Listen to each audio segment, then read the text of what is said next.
हम सब मनु जी के संतान हैं, इसलिए मनुष्य कहलाते हैं। जिनते भय नर सृष्टि अनुपा। ब्रह्मा जी के मानसिक पुत्र मनु जी, ब्रह्मा जी के दाहिने भाग से मनु जी का प्राकट्य हुआ और वाम भाग से शत्रुपाद। इनके 5 संतान हुए, उत्तानपाद और प्रियव्रत 2 पुत्र हुए। भागवत जी में प्रियव्रत ही बड़े, पर मानस कल्प से उत्तानपाद बड़े। 3 पुत्री हुई, आकुति, देवहूति और प्रसूति। 72 चतुर्युगी से अधिक मनु जी राज किए। पहले मनु जी के द्वारा ही सृष्टि का विस्तार हुआ है। मानव सृष्टि का पहले मानसिक सृष्टि होती थी। मनु जी से पहले मानसिक सृष्टि होती थी। शारीरिक संबंध के द्वारा सृष्टि पहले नहीं होती थी। इसलिए कहते हैं जिनते भय नर सृष्टि अनुपापा। फिर कोई सृष्टि करना ही नहीं चाहता, सब भजन करने में। जैसे भगवान ने ब्रह्मा जी ने कहा संसारी चारों भाई हमको सृष्टि करने के लिए कहा, मुझे भजन करना है, कोई सृष्टि नहीं। भवन बसत बा चौथ बने, हृदय बहुत दुख लागे, जन्म गयो हरि भक्ति बिनु। बहुत दुखी हुआ मन, अरे जन्म तो व्यर्थ था। देखो मानव जीवन का यही अभिप्राय है। अगर इस मानव जीवन को प्राप्त करके भजन नहीं किया, भक्ति नहीं किया आपने, तो फिर मानव जीवन का कोई प्रयोजन नहीं रह जाता, कोई अभिप्राय नहीं रह जाता है। मनुष्य का शरीर सिर्फ भक्ति भगवत प्राप्ति के लिए ही मिला। जो कार्य हम करते हैं, अगर भगवान का भजन नहीं किए, ये कार्य के पौधे भी करते हैं।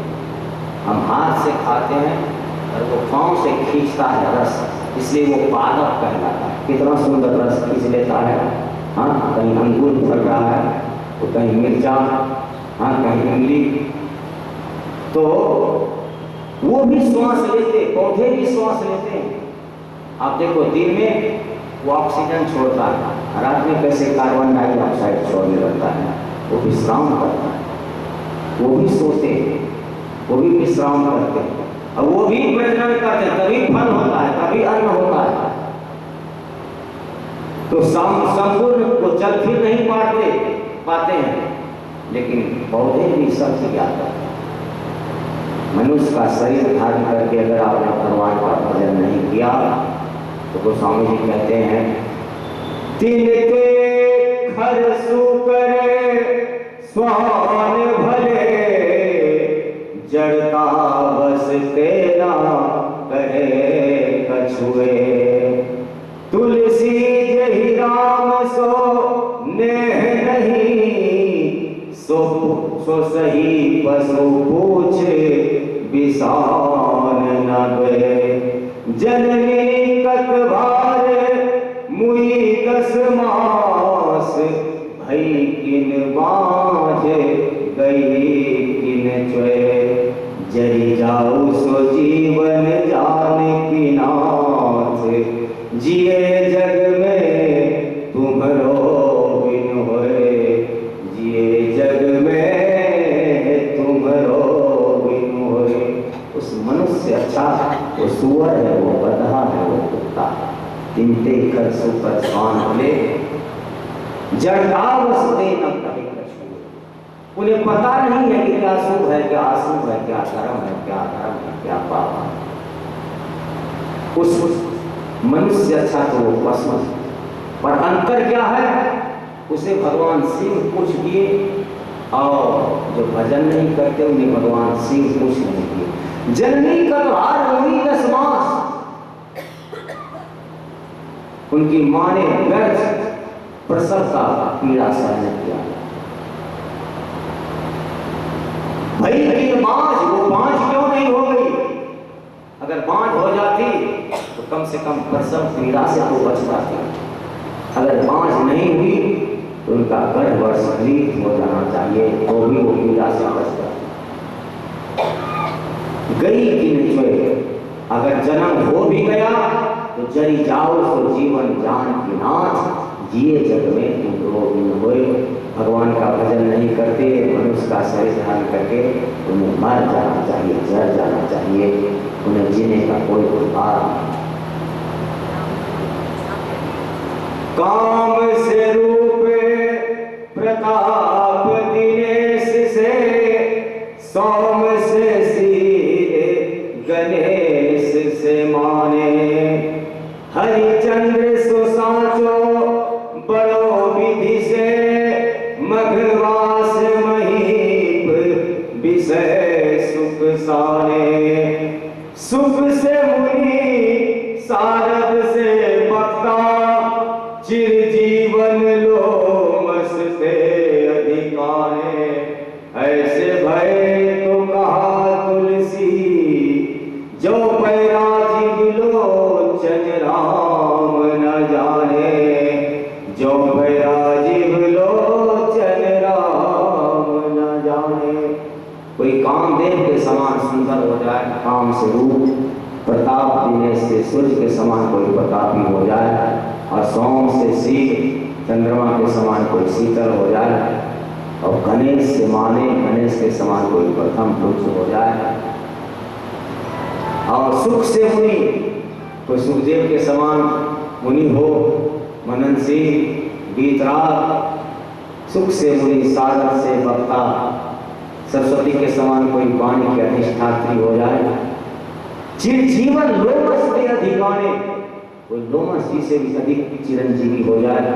लोमस जी ऐसे चिरंजीवी हैं, जब एक ब्रह्मा जी का शरीर छूटता है, उनके पूरे शरीर में बाल है, तो एक ब्रह्मा का जब शरीर छूटता है ना, तो लोमस जी एक बार तोड़ करके मानो उनका शोक मनाते हैं और मानो उनके लिए श्राद्ध करते हैं। ब्रह्मा जी की आयु कितनी बड़ी है? जब हजार हजार बार ये चारों युग बीतता है, तो ब्रह्मा जी का एक दिन होता है। एक चतुर्युगी की आयु है 43,20,000 वर्ष, एक चतुर्युगी। और वो चारों युग जब हजार हजार बार बीतता है, तो ब्रह्मा जी का एक दिन होता है। ऐसे दिन से ब्रह्मा जी 100 वर्ष जीते और ब्रह्मा जी फिर मर जाते हैं। तो जब एक ब्रह्मा मरते हैं, तो लोमस जी के शरीर पूरे शरीर में बाल, एक बाल तोड़ करके मानो शोक बनाते हैं। ऐसे चिरंजीवी हैं लोमस जी। तो चिरजीवन लोमस के अधिकाने, उससे भी कोई चिरंजीवी हो जाए। चिरजीवन लोमस के अधिकाने, ऐसे भय तो कहा तुलसी। दुनिया की सारी उपलब्धि को आपने प्राप्त कर लिया, लेकिन भगवान का भजन नहीं किए तो सब वही काम का नहीं। सो सुख धर्म कर्म चली जाओ, जहां नाम पद पंकज भाव, तो सब व्यर्थ है, उसका कोई देखा जोखा नहीं। लेकिन आपने कुछ नहीं किया, ये कर लिया तो आपने सब कुछ कर लिया, आप धन्य हो गए। मनुष्य जीवन सिर्फ भगवत प्राप्ति के लिए मिलता है। बाकी ये कार्य को हम अनेकों बार, करोड़ों बार कर चुके हैं, और इसी कार्य के लिए भगवान मानव का शरीर देते हैं कि तुम भगवत प्राप्त कर लो, मेरी प्राप्ति कर लो, जन्म मरण का चक्र छूट जाए, नहीं तो नर्क का चक्र। हाँ, माँ के गर्भ में जब बच्चा पलता है ना, तो उल्टा टंगा रहता है, उल्टा लगता है। एक नरक से छूटता है, फिर नरक में जाता है। ये चक्र करोड़ों जन्मों से चलता है। तो मनु जी को ग्लानि हुई, जन्म गयो हरि भक्ति बिना। जबकि चक्रवर्ती सम्राट थे, पूरे भूमंडल पर राज था, उदय से अस्त तक, और बड़े पुत्र को, उत्तानपाद को राज दे करके पत्नी को साथ में लेकर के चल पड़े। हमारे यहाँ 4 आश्रम है। सर्वप्रथम ब्रह्मचर्य आश्रम, फिर गृहस्थ आश्रम, तीसरा आश्रम है वानप्रस्थ आश्रम। वानप्रस्थ आश्रम में पत्नी भी साथ रहती है, भजन करते हैं पति पत्नी दोनों मिल करके, लेकिन सर्वथा भोगों से रहित हो गए। और चौथा आश्रम है संन्यास, उसमें सब का त्याग है। क्या कमी थी, और छोड़ करके चल पड़े। चक्रवर्ती सम्राट सबका मोह ममता त्याग करके पत्नी को साथ में लिए और बिल्कुल विरक्त होकर के चल गए। एक भजन सुना था, मेरे पसंद आ गया।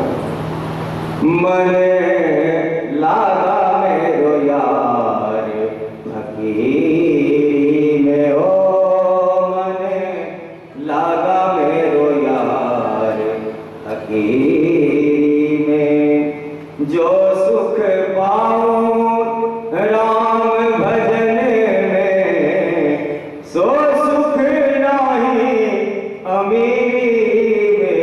है मन लागा मेरो यार फकीरी में हो, मन लागा मेरो यार फकीरी में। भला बुरा सबकी सुन लीजो, भला बुरा सबकी सुन लीजो, कर गुजरान गरीबी में। है मन लागा मेरो यार फकीरी में हो, मन लागा मेरो यार फकीरी में, जो सुख पाऊं राम भजन में, सो सुख नाही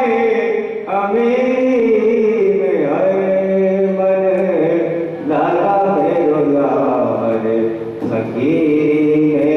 कह दे कबीर कबीर, कह दे कबीर, सुनो भाई साधु साहिब मिले सबूरी में। है मन लागा मेरो यार फकीरी में हो। श्याम रामचंद्र के घर छोड़ करके चल पड़े और पंच जात सोहई मंदिर धीरा, ज्ञान भक्ति जन्म रहे शरीरा। दोनों की ऐसी शोभा हो रही है मार्ग में, मानो ज्ञान और भक्ति ही साथ रहा है। पत्नी भक्ति हो, पति ज्ञान हो, तो उनके यहाँ परमात्मा के रूप से बन करके आते हैं। पहुंचे जाए धेनुमति तीरा, हर से नहाने निर्मल लीरा। नैमिष साधन में पहुंचे दोनों प्राणी, और नैमिष तीर्थ वर नैमिष विख्याता, अति पुनीत साधक सिद्धिदाता। नैमिष साधन पहुंचे हैं दोनों प्राणी, और सर्वप्रथम गोमती में स्नान किए। वहाँ ऋषि मुनि आपसे मिलने आए, क्योंकि राज ऋषि हैं, चक्रवर्ती सम्राट, और तपस्या के लिए पहुँचे हैं। तो वहाँ सबने तीर्थ को नैमिष साधन का दर्शन कराया दोनों को, और दोनों भजन में लग गए। सर्वप्रथम अपने आहार को नियंत्रण किए। करही आहार साग फल कंदा, सुमिरहि ब्रह्म सच्चिदानंदा, सुमिरहि ब्रह्म सच्चिदानंदा। करही आहार साग फल कंदा। देखो, जब तक आहार सात्विक नहीं होगा व्यक्ति का ना, तब तक उसकी चित्त वृत्ति कभी शांत नहीं है। रजोगुण और तमोगुण में ही व्यक्ति रहता है। तामस बहुत रजोगुण थोड़ा, कली प्रभाव विरोध चहुओरा। इसलिए सात्विक प्रवृत्ति हो तो हमें सात्विक आहार लेना ही पड़ेगा। व्यक्ति अगर अभक्ष खाता पीता है, उस समय तो उसे पता नहीं चलता इसका परिणाम क्या होगा, लेकिन बाद में परिणाम जब सामने आता है, आज आपने गलती की, 20 साल के बाद आपके सामने वो जब रिजल्ट आएगा, तो आप अपना सिर पीटेंगे कि ये कैसे ऐसा हो गया हमारा बच्चा। देखो, जो हम खाते पीते हैं उसी से खून बनता है और उसी से बच्चे तैयार होते हैं। लेकिन अगर आपका आहार तमोगुणी है तो स्वाभाविक बच्चे में तमोगुण आ जाता है। और 20 साल के बाद जब वो बच्चा जवान होता है तो फिर मनमानी करता है। आप कहोगे कुछ, वो करेगा कुछ, आपकी बात नहीं मानेगा। उस समय माता पिता पछताते हैं। लेकिन बच्चे का दोष नहीं है। अगर बच्चे में कोई गुण है तो कहीं ना कहीं माता पिता ने भूल की है। हमेशा सावधान हो। आप देखो, प्रहलाद जी को मां के गर्भ में ज्ञान हुआ, वहीं नारद जी को गुरु मान लिया।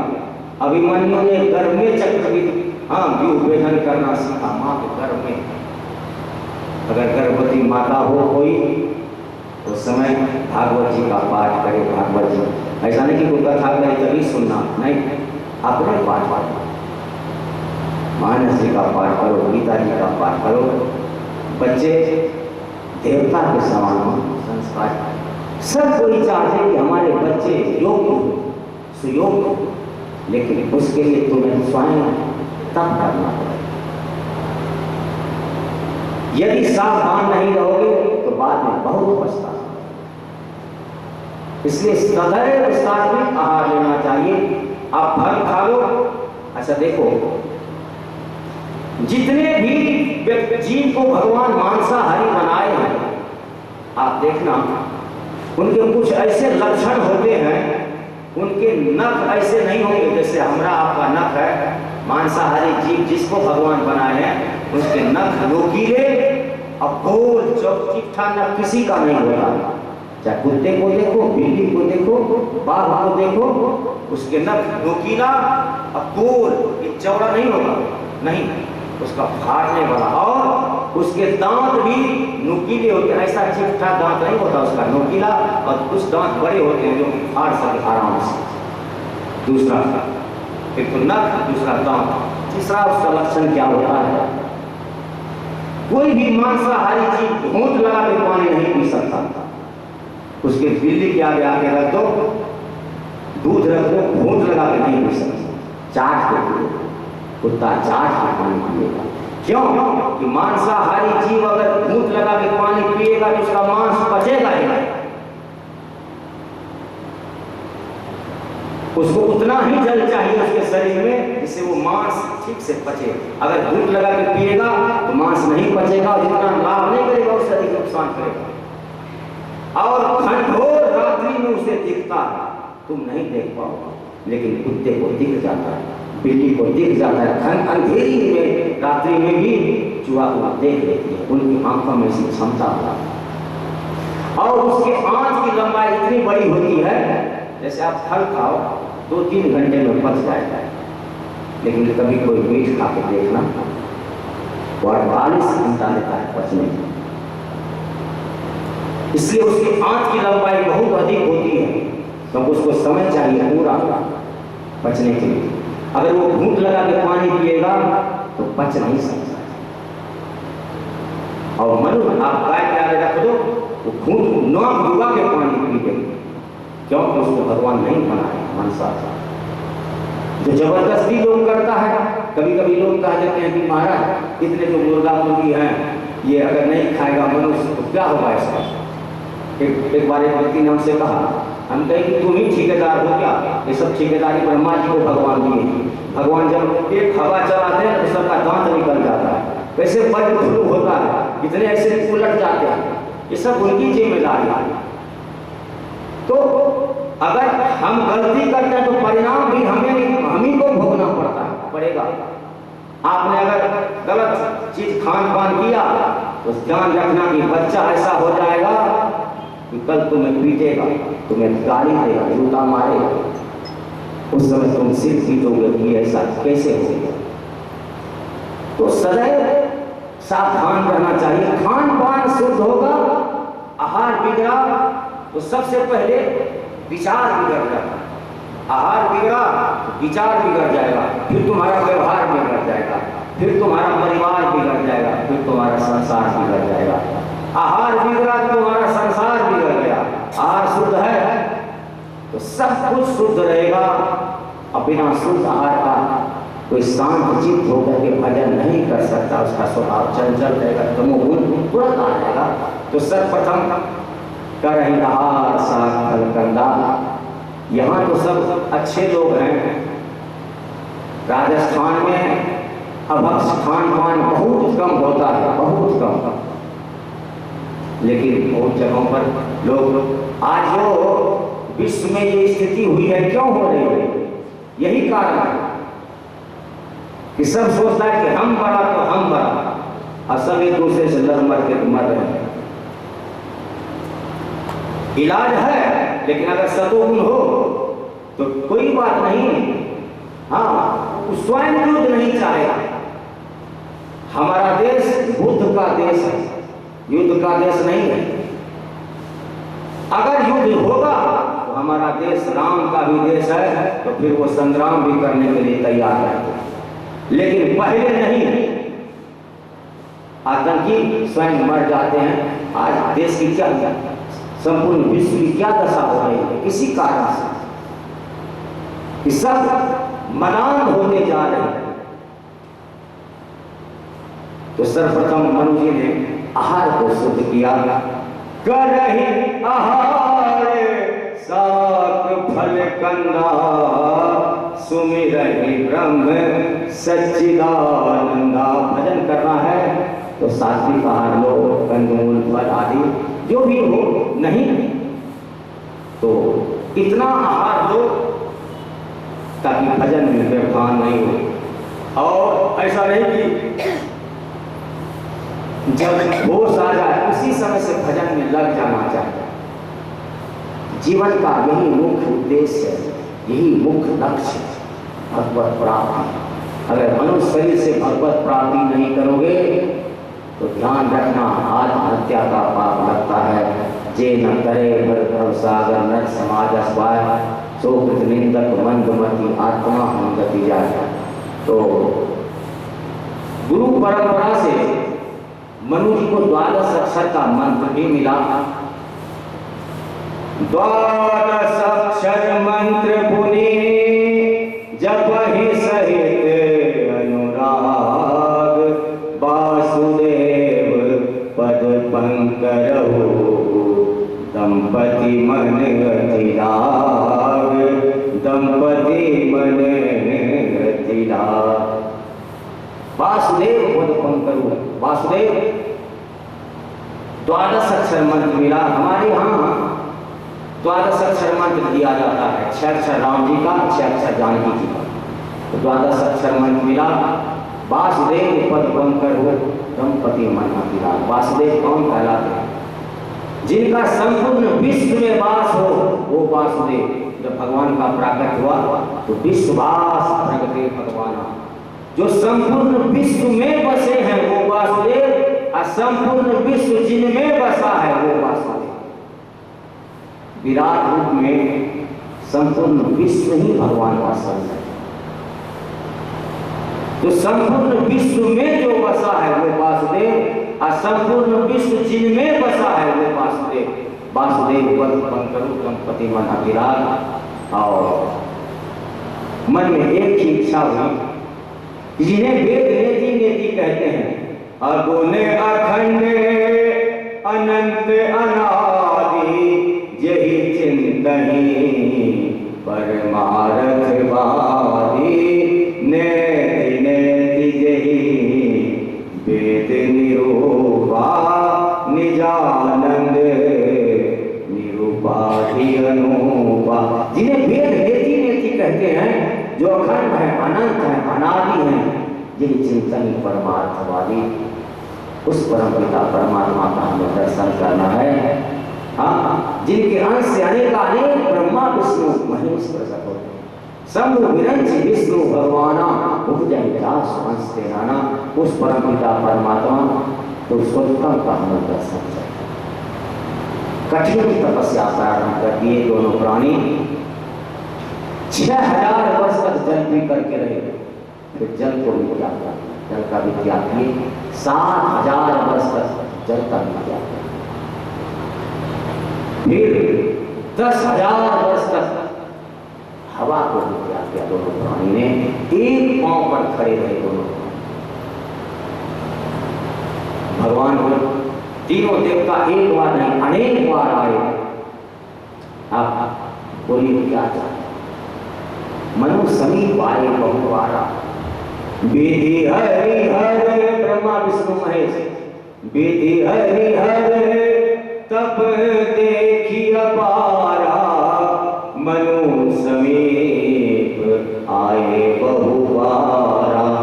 आप वरदान मांगिए, अनेक बार आए, वरदान मांगिए क्या चाहते हैं।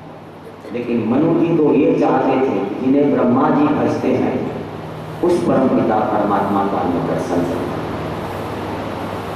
उनका हमें दर्शन चाहिए, जिनके अंश से अनेक ब्रह्मा विष्णु महेश प्रकट होते हैं, वेद पुरुष परम पुरुष का है। हाँ, यही चिंता ही परमार्थवादी नेति नेति यही वेद रूपा, निजानंद निरुपाधि अनुपा। ऐसे हूँ प्रभु सेवक बस रहा नहीं, ऐसे भी परमात्मा सेवक के बस में हो जाते हैं, उस परमात्मा का हमें दर्शन चाहिए। भेनवाणी परम गंभीर, कृपामृत शान बदाना बदाना।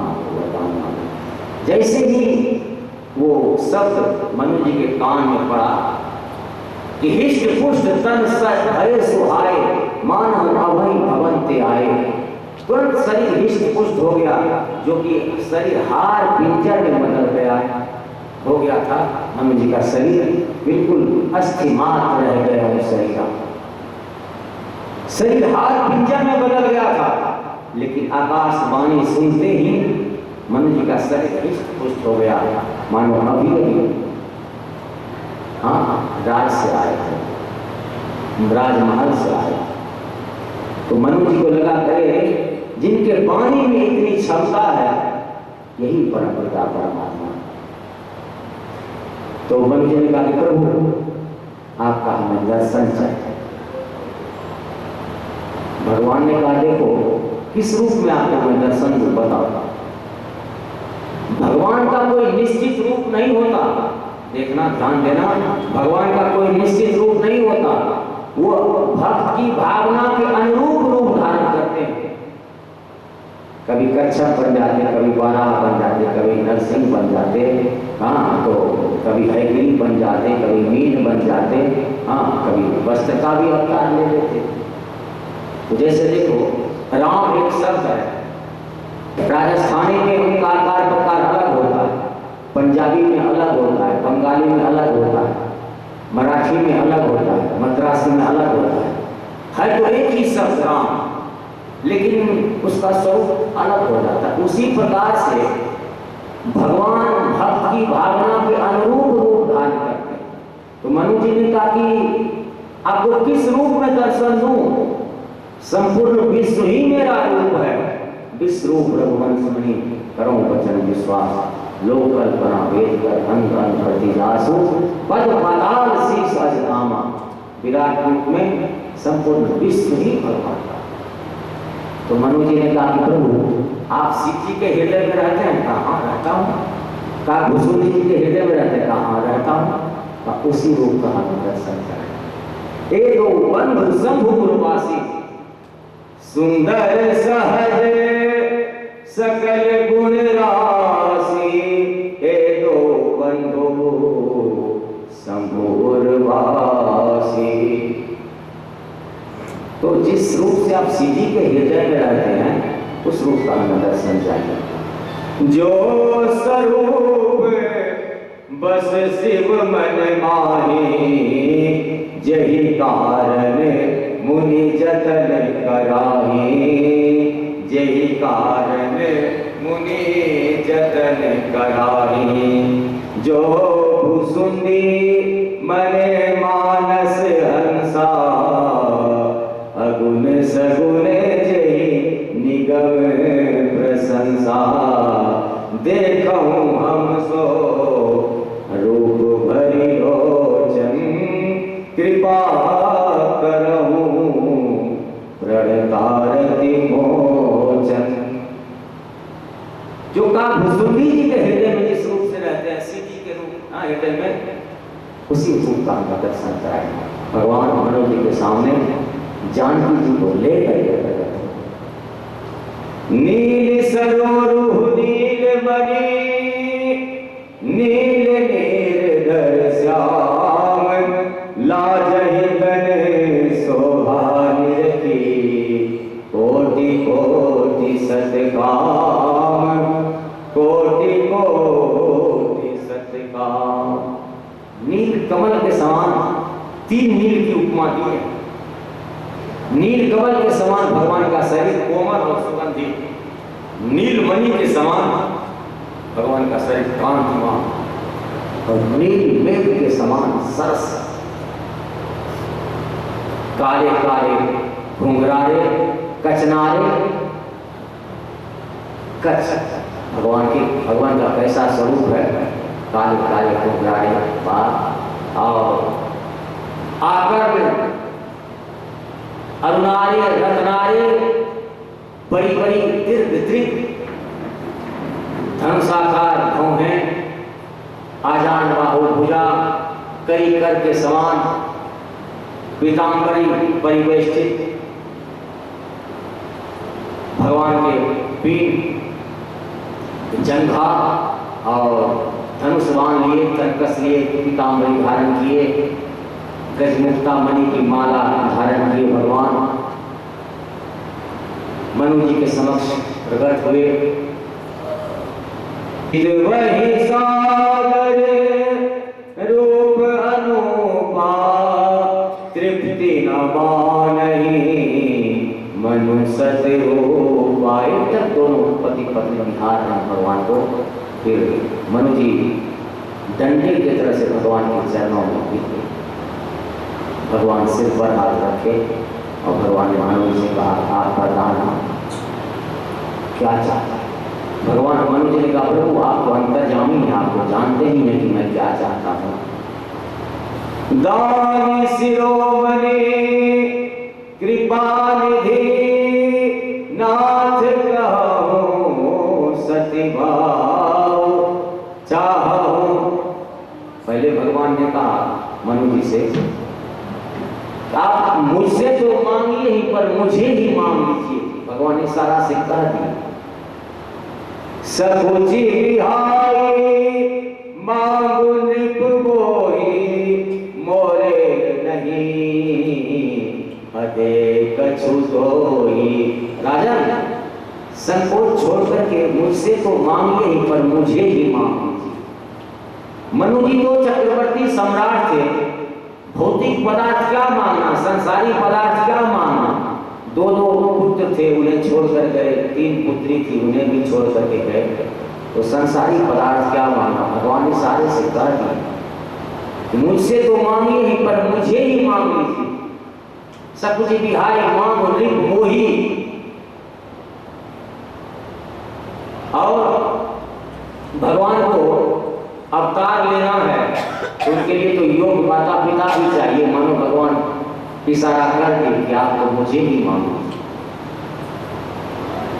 तो मनु जी ने कहा प्रभु आपको दान शिरोमणि है, चाहो तुम ही समान सुख।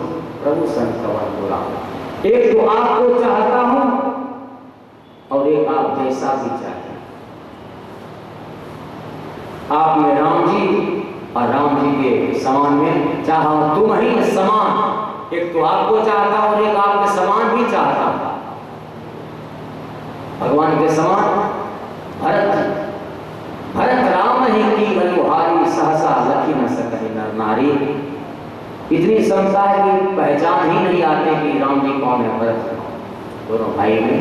और यही हालत शत्रुघ्न जी और लक्ष्मण जी की है। चाहो तुम ही समान सुख। प्रभु संत कवन बोला। अच्छा मनु जी तो 2 पुत्र को त्याग करके गए, फिर पुत्र की इच्छा कैसे हो गई। एक तो भगवान गुरु प्रेरक रघुवंश विभूषण भगवान ही प्रेरणा किए। अब मनु जी प्रथम मानव है, इनके द्वारा मानव सृष्टि का विस्तार हुआ है। तो मनु जी ने मन में विचार किया कि मेरा एक कर्तव्य होता है कि संपूर्ण मानव जाति के लिए योग कुशल योग शिक्षक प्रदान करूं। और इनसे योग कुशल शिक्षक और कौन होंगे संसार में। तो इनसे जब ये हमारे यहाँ पुत्र बनेंगे तो सारी सृष्टि इनसे शिक्षा प्राप्त करेगी। महर्षि वाल्मीकि जी कहते हैं वाल्मीकि रामायण में, रघुनाथ जी मानव का शरीर मानव मात्र को शिक्षा देने के लिए ही मानव का शरीर धारण किए हैं। तो मनु जी को लगा कि मेरे द्वारा मानव सृष्टि का विस्तार हुआ है, मेरा ये कर्तव्य बनता है कि संपूर्ण मानव जाति के लिए एक शिक्षक बनाऊं। तो भगवान से योग और कुशल शिक्षक कौन होंगे दूसरा संसार में। तो कहा कि आप मेरे यहाँ पुत्र।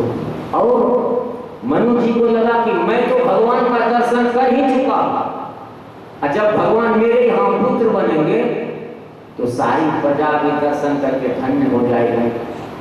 मैंने तो दर्शन कर ही लिया, और अगर भगवान मेरे यहाँ पुत्र बनेंगे तो सारी प्रजा दर्शन करके धन्य हो जाएंगे। इसलिए कहा कि आप मेरे यहाँ पुत्र बनेंगे। ये सब राजा का कर्तव्य होता है कि संपूर्ण प्रजा का कल्याण करे, सिर्फ रोटी दे ये नहीं, उन्हें वो मार्ग दिखाए कि सब भगवत प्राप्त करे, सब भगवान का दर्शन करे, सब मुक्त हो, सब भगवत धाम जाए, सबका संसार चक्र छूटे। ये राजा का कर्तव्य होगा। इसलिए कहा चाह तुम्हें समान सुख। प्रभु संतवन बोला, प्रभु आपसे क्या छुपाना, आप एक तो आप चाहिए और आपके समान भी चाहिए। पास में शत्रुपा जी खड़ी थी, भगवान शत्रुपा जी को माँ कहने लगे। मनु जी को तो राजन कहते हैं राजा, पर शत्रुपा जी को भगवान माँ कहना प्रारंभ कर दिया। भगवान ने शत्रुपा जी से कहा, माँ आप भी कुछ मांगी, आपकी क्या इच्छा है। शत्रुपा जी ने कहा, मेरे स्वामी ने जो मांगा वो मुझे अति प्रिय लगा, क्योंकि जब आप मेरे यहाँ पुत्र बनेंगे तो पुत्र से सुख पिता को तो बाद में मिलता है, पिताजी को, लेकिन पुत्र से पहले माँ को जितना सुख मिलता है, वात्सल्य प्रेम जितना माँ को मिलता है उतना पिता को नहीं मिलता है, और पिता के बाद माँ के बाद पिता को मिलता है। तो शत्रुपा जी ने कहा, मेरे स्वामी जी ने जो मांगा वो मुझे अति प्रिय लगा। फिर शत्रुपा जी कहती हैं कि आप अपने भक्तों को जो मति गति रति देते हैं प्रभु, वही गति मति रति आप मुझे दीजिए। अर्थात आप मेरे यहाँ पुत्र तो बनिए, पर आप में मेरा ऐश्वर्य भाव हो, पुत्र भाव नहीं, ऐश्वर्य भाव। आप स्वामी और मैं सेविका। तब कथा को मोड़ देते हैं। विश्व विदिते कई देशो सत्य के तुका बसई नरेशु। विश्व विख्यात के कई देश, जो पहले भी विश्व विख्यात था और आज भी विश्व विख्यात है, जिसे हम कश्मीर कहते हैं। विश्व में कई देशों सत्य केतु कहाँ बसे नरेशु। सत्य केतु नाम के राजा वहाँ निवास करते थे, जिनके दो पुत्र थे। बड़े पुत्र का नाम प्रताप भानु, छोटे पुत्र का नाम हरिमर्दन। तो राजा के सभी अंग दृढ़ थे, किला कोष मंत्री सेना आदि आदि। जब राजा चौथे पद में आए, इनके दो पुत्र थे, प्रताप भानु, छोटे पुत्र का नाम हरिमर्दन। बड़े पुत्र को राज दे करके बड़े सत्यवादी धर्मात्मा राजा थे सत्यकेतु, और भजन करने के लिए वन को प्रस्थान कर गए। बड़े पुत्र को राज दे करके जब प्रताप भानु राजा बना, तो ये भी बड़े सत्यवादी धर्मात्मा, उनके भी सभी अंग थे, किला कोष मंत्री सेना आदि आदि। पर ऐसे राजा का भी पतन हो गया, ब्राह्मण के श्राप था। क्या क्या कारण हुआ? सर्वप्रथम इनके पतन का जो कारण हुआ, सर्वप्रथम इन्होंने अपने पुरोहित की दुर्दशा कराई अपने स्वार्थ के बस होकर के। इनके पुरोहित को कालकेतु ने पागल बना करके पर्वत की गुफा में रखा और उनके पुरोहित का रूप धारण करके निश्चर काल केतु उन पुरोहित की पत्नी के पास जाकर के सोया। अपने पुरोहित की दुर्दशा कराई प्रताप भानु ने, जो इनके पतन का कारण। दूसरा कारण, अपने सभी दुश्मनों का प्रताप भानु ने संहार किया, लेकिन काल केतु का संहार नहीं हुआ, जो इनके पतन का कारण। तीसरा कारण, जब इनके कपटी पुरोहित ने, कपटी गुरु ने इनसे कहा वरदान मांगने के लिए, तो इन्होंने वो वरदान मांगा जो इच्छा की पराकाष्ठा है। अपने लिए कुछ नहीं मांगा, भगवत प्राप्ति के लिए कुछ नहीं मांगा, मुक्ति के लिए कुछ नहीं मांगा, प्रजा के लिए कुछ नहीं मांगा, वो मांगा जो इच्छा की पराकाष्ठा। मैं मरूं नहीं और 100 कल्प तक मेरा राज्य हो। ब्रह्मा जी को भी मरना पड़ता है, अब मैं मरूं नहीं, 100 कल्प तक मेरा राज्य हो, मैं संग्राम में कभी हारो नहीं। यमराज ने कहा कुबेर के जो देवदूत थे कि मुझे जो श्राप मिला वो करोड़ों आशीर्वाद से बढ़कर है। इंद्र ने भी जब भगवान के दूल्हे रूप का दर्शन किया, राम जी के दूल्हे रूप का, तो राम ही चिंतक सुरेश सुजाना गौतम श्राप परम हितमान। गौतम जी के श्राप को आज करोड़ों आशीर्वाद से बढ़कर के माना। इसीलिए ब्राह्मण अगर श्राप भी दे, कठोर वचन भी बोले, अगर हाथ भी उठा दे, वो श्राप जैसा लगता है, लेकिन करोड़ों आशीर्वाद से भी बढ़कर के होता है। श्राप देकर के उनके मन को, उनके पाप को धो देते और इतना शुद्ध बुद्ध कर देते, वो भगवान का साक्षात है। जहां जहां भी कहीं आप देखो शास्त्रों में ब्राह्मणों का श्राप लगा या ऋषि मुनि का श्राप लगा, उन्हें भगवान का साक्षात्कार हुआ है। तो कुल सहित निश्चय होने का श्राप मिला, वही रावण, प्रताप भानु रावण बना, उनका छोटा भाई कुंभकर्ण, वो जो अरिमर्दन था वो कुंभकर्ण बना। इनके एक मंत्री थे, धर्म रुचि नाम के मंत्री थे, वही विभीषण बना। ब्रह्मा जी के पुत्र पुलस्त जी और पुलस्त जी के पुत्र विश्वशर्मा, और विश्वशर्मा के वाल्मीकि जी के कल्प से विश्वशर्मा के एक विवाह हुए, उसी से सबका जन्म हुआ। रावण का, कुंभकर्ण का, खरदूषण का और सुपर्णखा का, विभीषण का, वाल्मीकि जी के कल्प से एक सी से ही सबका जन्म हुआ। पर गोस्वामी तुलसीदास जी महाराज के कल्प से विश्वशर्मा ब्रह्मा जी के पुत्र, ब्रह्मा जी के पौत्र हुए। तो विश्वशर्मा ब्रह्मा जी के पुत्र, तो पुलस्त जी और पुलस्त के पुत्र विश्वशर्मा, और गोस्वामी तुलसीदास जी के हिसाब से विश्वशर्मा के 3 विवाह हुए। पुष्पोत्कटा से रावण कुंभकर्ण, रागा से खरदूषण और सुपर्णखा, और तीसरी पत्नी मालिनी से विभीषण जी का जन्म। 10 सिर ताहि 20 भुज दंडा, रावण नाम वीर बलिबंधा। 10 सिर ताहि, और वाल्मीकि जी के कल्प से एक कैक्सिक से ही सभी भाई बहन का जन्म हुआ। गोस्वामी जी कुछ अंतर दे, क्योंकि अनेक 4 अर्थ की कथा तो श्री यही कह रहे हैं मानस जी में ही।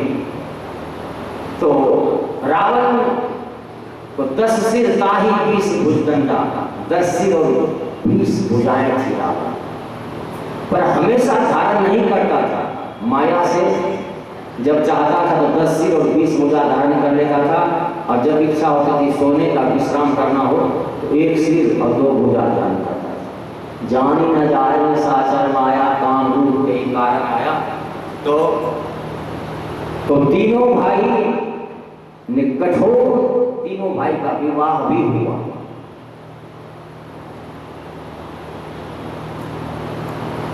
देवता के कारीगर मैं दानव, दानवों के कारीगर मैं दानव। देवता के कारीगर तो विश्वकर्मा है, पर दानवों के कारीगर मैं दानव, जिनकी कन्या थी मंदोदरी।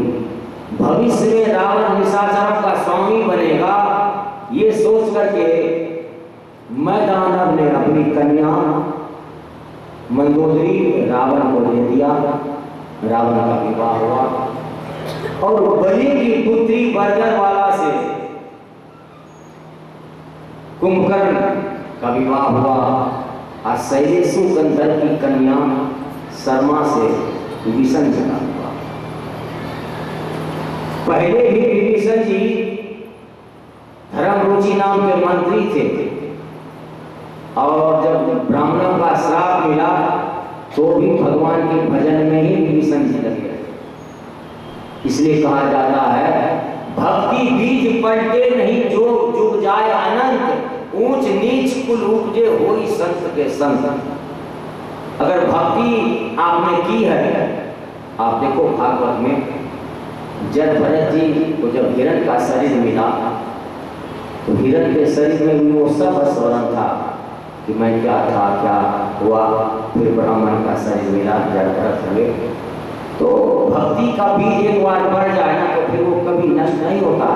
इसी चीज को भगवान गीता में भी कहते हैं, नमे भक्त पढ़ने सती, मेरे भक्त का कभी नाश नहीं होता। अभी चेसु दुराचारो भजते माम नन्य भाग, साधु समन्तव्य समतव्य वस्तो ऐसा क्षिप्रं भवति धर्मात्मा शस्त्रं शांति निगच्छति कौन्तेय प्रतिजानी नमे भक्तः पढ़ने अर्जुन, मेरे भक्त का कभी नाश नहीं होता। ना तो हरि का नाश होता, ना हरि भजन का नाश होता, ना हरि भक्त का नाश होता। तो तीनों भाई का विवाह भी हुआ और तीनों भाई ने कठोर तपस्या की 10-10 हजार वर्ष। साधारण भक्त शिव जी को फूल चढ़ाता है, जल चढ़ाता है, लेकिन रावण सिर काट के चढ़ाता है। सादर शिव कहाँ शीश चढ़ाए, एक के कोटिन पाए। 1000 वर्ष पूर्ण होने पर एक सिर काट करके रावण भोलेनाथ को चढ़ाता था। जब 10वां सिर काटने लगा तो ब्रह्मा जी प्रकट हो गए प्रसाद देने के लिए और भोलेनाथ जी प्रकट। इसी तरह से 10,000 वर्ष तक तीनों भाई ने तपस्या की। कुंभकर्ण सर्दी में जल में शयन करता था और गर्मी में अग्नि सेवन करता था। जैसे आज भी देखो संत समाज में, जैसे कितनी दूरी पर चारों तरफ जो जेठ की दोपहरिया में आग लगाते, इतना इतना कंडे को लगा कर आग लगाते, 84 धूनी तापते। तो गर्मी में अग्नि सेवन करता था और सर्दी में जल में शयन करता था कुंभकर्ण, और बरसात में खुले आकाश में रहता था जो मेघ डंबर पैदा था। 10,000 वर्ष तक कुंभकर्ण ने भी तपस्या की और 10,000 वर्ष तक विभीषण जी ने भी तपस्या की। 5,000 वर्ष तक एक पांव पर खड़े रहे, 5,000 वर्ष तक दूसरे पांव पर खड़े रहे। सूर्य से नयन जल मिलाते थे जो त्राटा पैदा था। तो इन तीनों भाई ने 10,000 वर्ष तक कठोर तपस्या की। ब्रह्मा जी वरदान देने को आए। सर्वप्रथम रावण से कहा वरदान मांगो। रावण ने कहा मुझे अमर बना। ब्रह्मा जी ने कहा मुझे भी मरना पड़ता है, जहां से भय हो वो वरदान मांगो। तो रावण ने कहा वानर और मनुष्य के सिवा मैं किसी से नहीं मरूंगा। मन में विचार किया वानर और मनुष्य तो मेरे आहार है, उसको मैं खा जाऊंगा। हम काहू के मरई न मारे, बानर मनुज जाति दुई बारे। और किसी से नहीं मरूंगा। के वरई न मारे। फिर शिव जी और ब्रह्मा जी ने दोनों ने मिलकर के तथास्तु कहा, क्योंकि शिव जी को प्रसन्न किया था वरदान तपस्या करके, तो वरदान देने के समय ब्रह्मा जी के साथ शिव जी भी आए। फिर कुंभकर्ण के पास ब्रह्मा जी पहुंचे। कुंभकर्ण को देख करके ही ब्रह्मा जी भयभीत हो गए। एक तरफ मैं सृष्टि करूंगा, एक तरफ अकेले ये संहार कर जाएगा। इतना विशाल काय का शरीर है। तो कुंभकर्ण ने मन में विचार किया था कि मैं 6 महीने जगूं, एक दिन सो। तो ब्रह्मा जी ने सरस्वती जी को प्रेरित किया कि इसकी बुद्धि फेर दो, नहीं तो अकेले सृष्टि का, मैं एक तरफ से सृष्टि करूंगा, एक तरफ से संहार कर देगा कुंभकर्ण। तो सरस्वती जी ने उसकी बुद्धि फेर दी, मांग लिया उल्टा कि मैं 6 महीने सो और एक दिन जगूं। ब्रह्मा जी तथास्तु कहे। ब्रह्मा जी विभीषण जी के पास पहुंचे तो विभीषण जी ने भगवान के चरणों में निर्मल प्रेम भी मांगा। तपस्या करने के बाद कि मुझे भगवान के चरणों में निर्मल प्रेम दे।